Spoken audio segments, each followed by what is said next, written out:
Hello, in this video I'm gonna show you how we can install Dynamic Island on OPPO Reno 12 Pro 5G. To do this, first we need to open the Play Store. Now in the Play Store we want to search for Dynamic Island. And then I'm gonna use this Dynamic Spot app as an example. So press install, wait a couple of seconds to download and install the app on the device. Alright, the installation is done, so let's press open. Now at first, once we run the app for the first time, we will need to grant some permissions. So let's tap next. And then let's go over here. In here we need to select Dynamic Spot. So press on the slider and then go back. Now let's go to the notification access.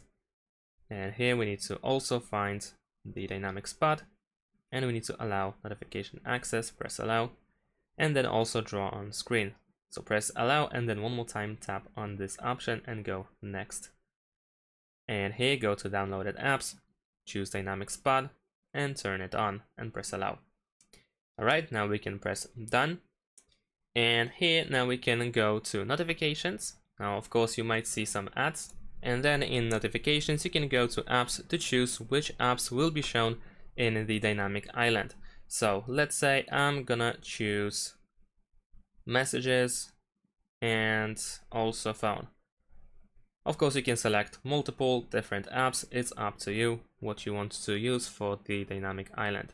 And now let's go back. So now I'm gonna call myself to show you how it looks like. Alright, and there we go, we have the island over here. We can tap in order to unfold, and that's it.